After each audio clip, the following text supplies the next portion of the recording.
Welcome into the Warzone. This is Derek Church. Alongside me, as always, is Athletic Director Paul Jones. What is going on, Warrior family?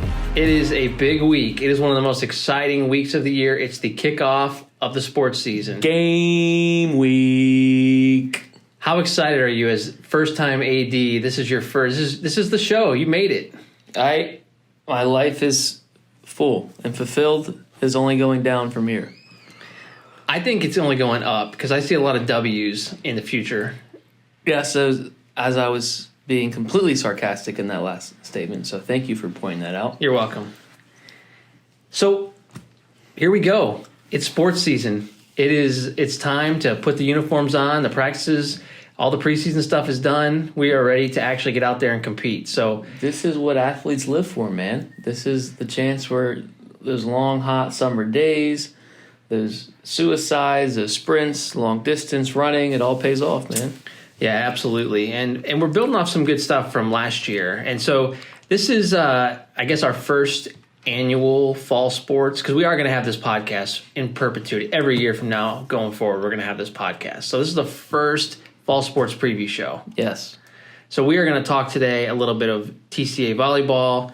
We're going to talk TCA cross country. And then we're going to talk about your head coaching debut as the TCA flag football coach. Yeah, very, very exciting things, you know? Yeah, I know you big time. You broke out a playbook yesterday. Yeah, we went over some plays, but we'll get into that in a little bit. You know, I don't want to jump in front of the other sports. No, you're right. Ladies first, let's talk a little volleyball.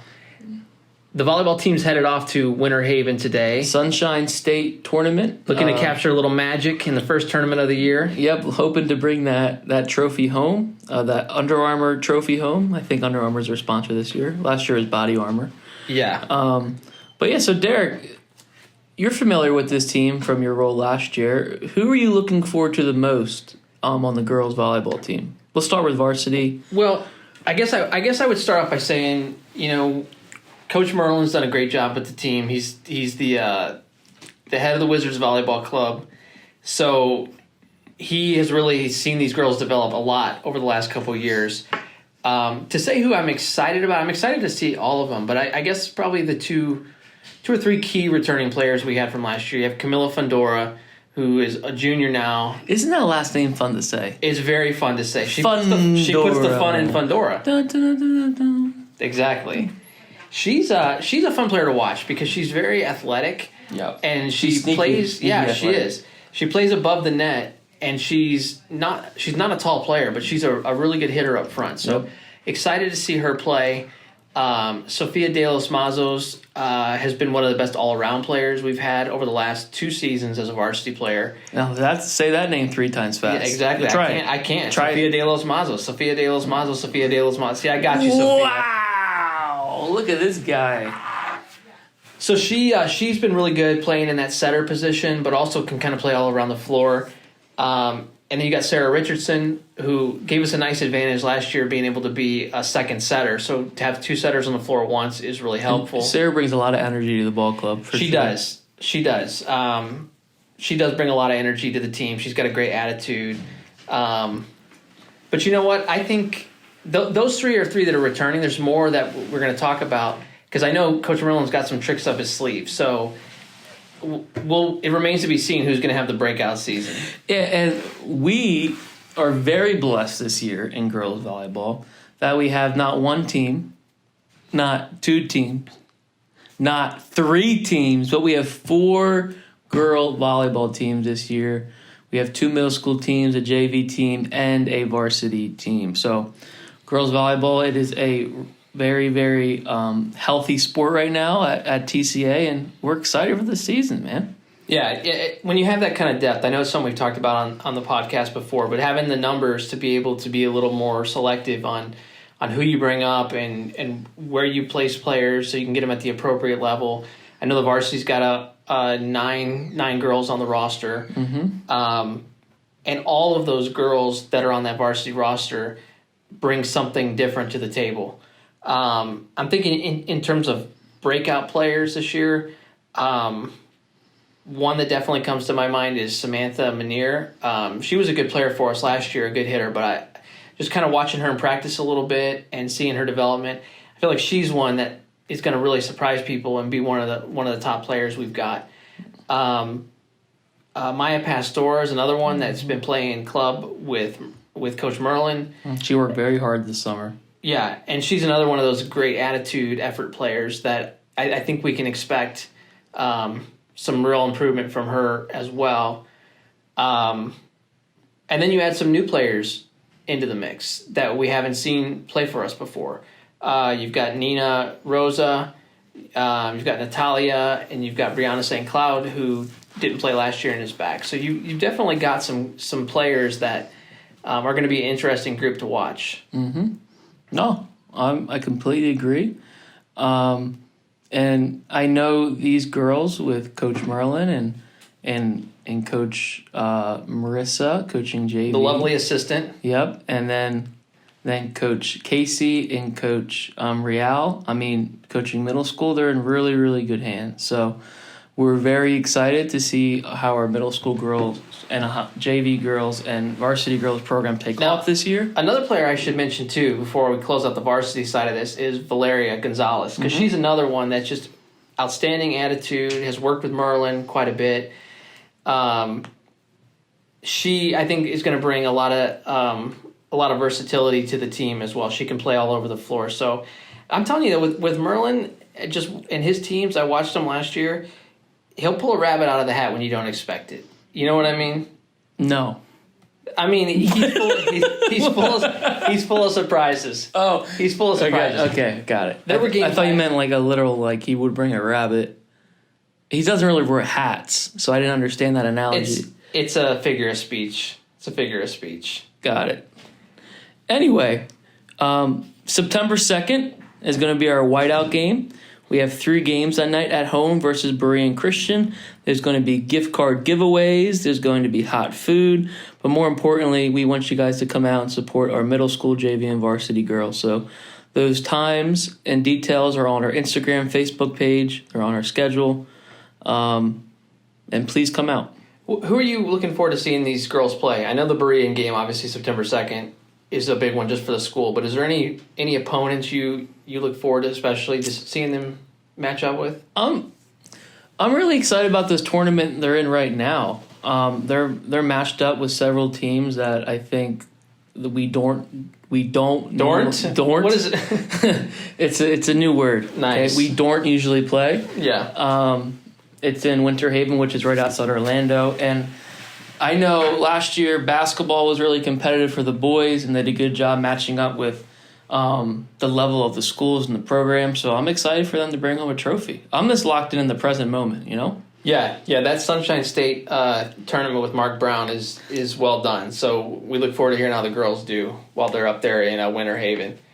The tournament is a very well done tournament, yes. The team I'm looking forward to seeing us play is Santa Lucis. Oh, yeah? Not because there's any kind of real rivalry there or anything, but I always love playing a big public school. I think that's always a good opportunity for us. And with them being right down the road, it's a good exposure game for us because, those families are potential clients, and, we want people to know who we are in this neighborhood. So to be able to play a team like that is always a good matchup, whether you win or you lose. Very, very businessy of a client. Come on. A director of advancement. Family. You're all family out there. Thank you. Potential family. Potential TC Warrior family. Client just sounds like yeah. You're right.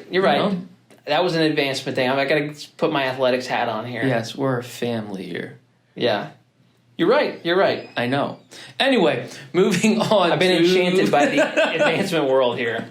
Moving on to cross country. So our first oh my gosh, guys! Doink croc.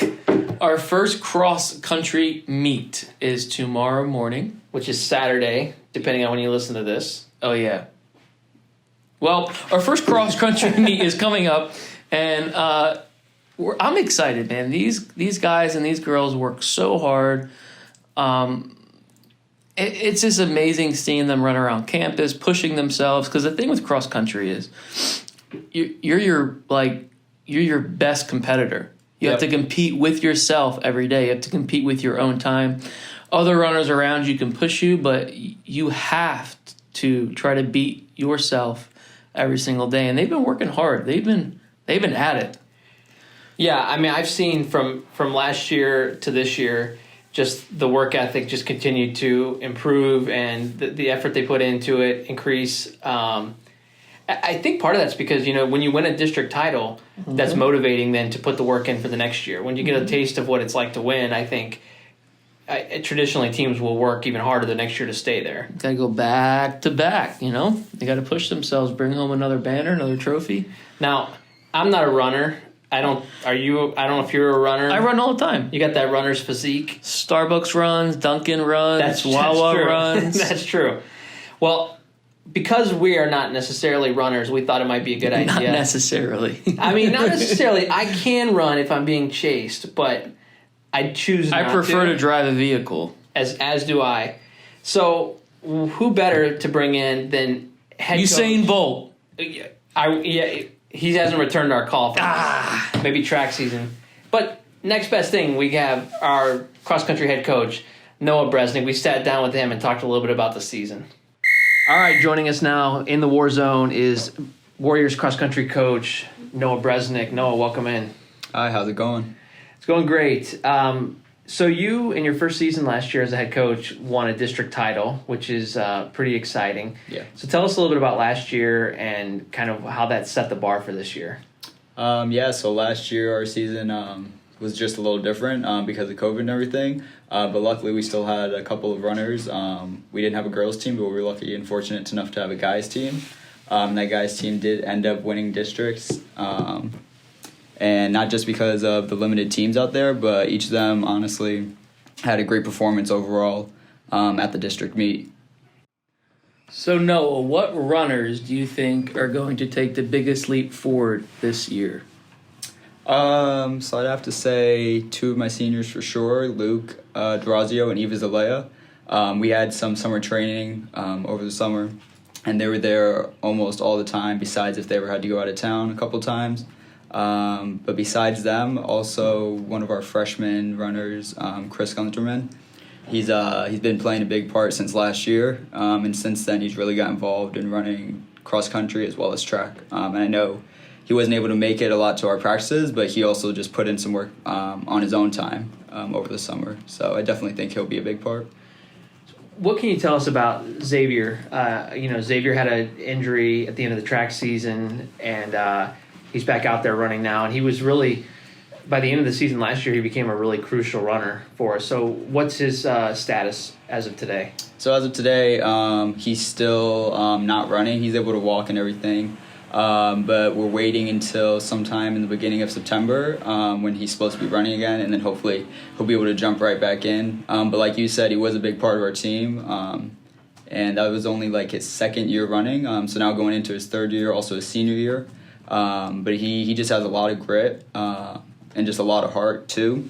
And I think once he is back out there running, he's going to play just as a big part as the other runners on the team. Yeah, and even though he can't run, I mean, he's out there at every practice. Mm-hmm. He's still doing wall sits, and he's still lifting weights. And, I mean, he's still giving his all for the program in the best way he knows how. Mm-hmm. That says a lot to his character, I think. Yeah, exactly. Another guy that kind of in that same boat that Paul's talking about, just wonderful attitude and effort, Logan Fike. I know he kind of came, last year came out as a freshman and ended up usually being one of your top three. Where do you see him going this year? Yeah, so honestly, last year was Logan's first year running cross country. He did track before and was a distance runner, so that definitely helped translate him over into cross country. And now he is both a good track runner as well as cross country runner. Since last season, he's definitely improved, and now he's like getting good times and definitely one of our top three runners. So he should definitely also play a big part this season. Yeah, and I have one final question for you, Noah. How do human beings run in long distance in the state of Florida, especially in the southern region? Because this is something we talked about a while ago. I'm dripping sweat walking in my car. Yeah.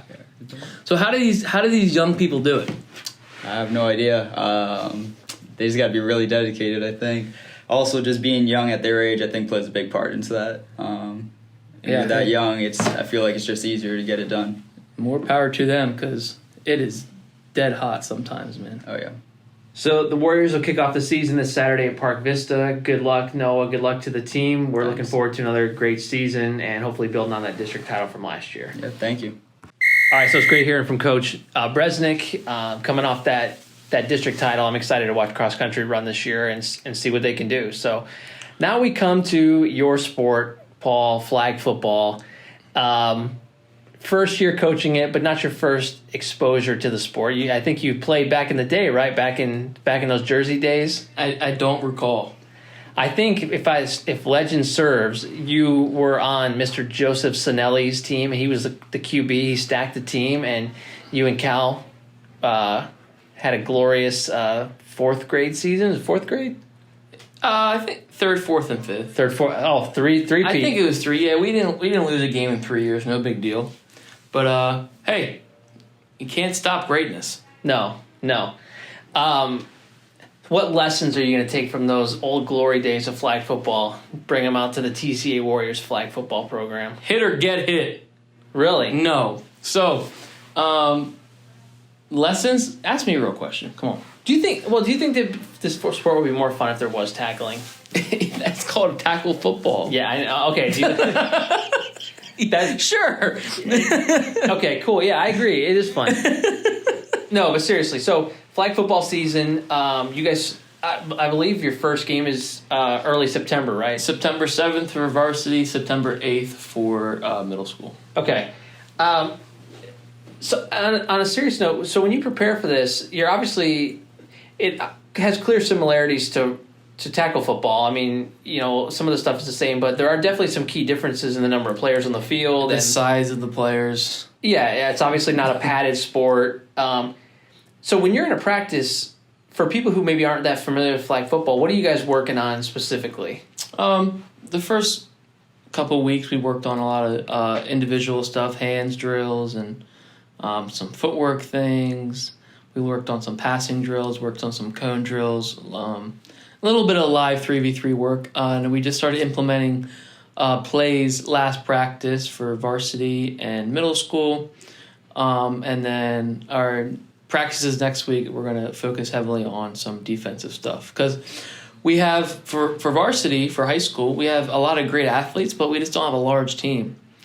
So I think we're going to be good, but these guys are going to have to play both ways, a lot of them. So they're going to have to be capable of doing boach. There we go. This is a rough He is podcast. creating a dictionary here with all these new words. Both ways, and same thing with middle school. There's a little more numbers, but... So for those people who haven't really watched a lot of flag football, there are some key differences in the game and the rules. You can't hit anybody. You can't hit anybody, and even blocking, we were kind of talking about it yesterday. You're not allowed to use the word block. You got to impede the defender, the rusher. Get in the way on accident, pretty much. It's a 20 yards per first down, so Yep. it's not a 1st and 10 like people. It is would a be full accustomed to. 100 though. It is a full 100-yard field. There are no kickoffs, actual kickoffs. It's you take the ball at the 10-yard line, I believe. So there's a lot of differences, but I think that may have changed. people. Well, you're the expert. You're the flag football guy. These rules are like water in flag football, and every league is different. So, but people are gonna have a football feel when they come out and watch Yep. it, because the plays you guys are running, it's a lot of the same types of plays you would see in 11-on-11 tackle football. It's just quicker. There's more space on the field, so being shifty and elusive those are kind of key things for players. So I think it's a kind of an exciting game to watch. So along those lines, who are maybe a player or two on the varsity that you're looking at as that kind of electric player? man, I'm excited about Miguel. Miguel Cordero. Yep, Miguel. He went here, 7th grade, 8th grade? Yes, up through 8th grade. And then he left, and he's back now in his sophomore year. But he's shifty. He's shifty. We finally got him some cleats, so he's not sliding all over the place. Yesterday at practice, we had the ball in the opposing goal line, and he went 99 yards on a screenplay. Nice. So he went through everybody and went 99 yards. He looked like he was going to throw up afterwards. Yeah. So we got to work on a little conditioning. But hey, I'm excited about him, and I'm excited about the Kuzman boys. You know, they're coming from a school where there was tackle football and they played tackle football. So they're always juiced up, asking if we can hit each other and stuff. Which the answer is always no. So don't worry, parents and administration. But they're intense and they're big and they're athletic. Who do you see lining up under center? For varsity, it's still a competition. We're looking at Braden Rank. We're looking at David Gonzalez.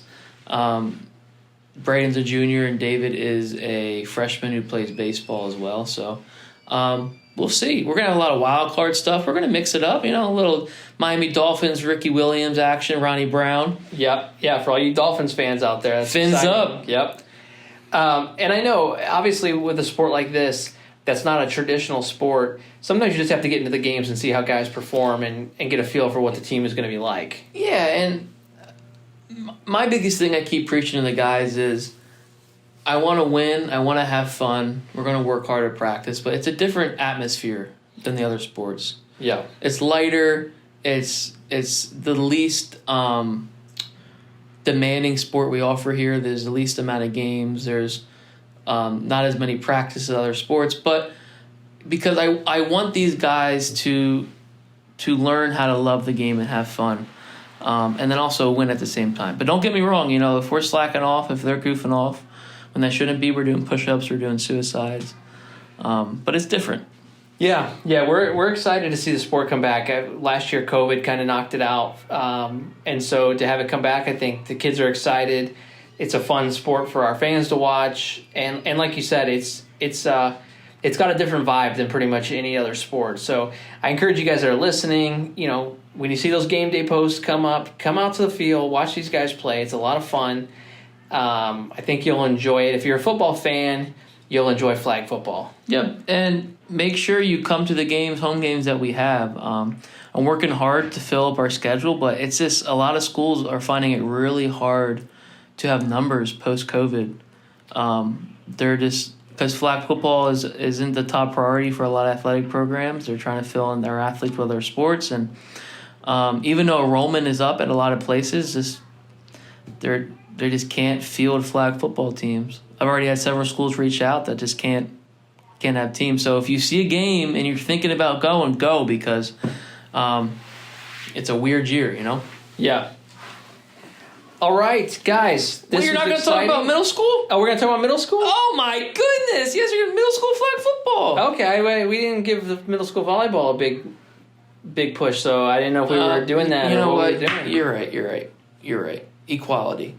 How about this? Another segment for middle school athletes. Huge shout out to the middle school athletes. We'll do a middle school show here in the next few weeks. We'll focus on some middle school athletes, maybe get a middle school athlete or two on the pod and talk to them. And we'll obviously be keeping you guys up to date on scores and standout performances, things like that.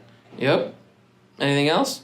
I don't know. I'm excited, man. This is going to be a great fall season. Just coming off COVID and all the drawbacks last year, just to be able to have kind of a more normal start to a school year is exciting. And I think we got a lot of potential across the board in all these fall sports. So it's going to be fun to watch. I agree. So we'll close you out with the verse of the day. It is Proverbs 24:3.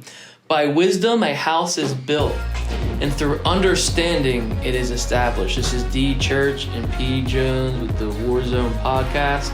Peace out. Peace.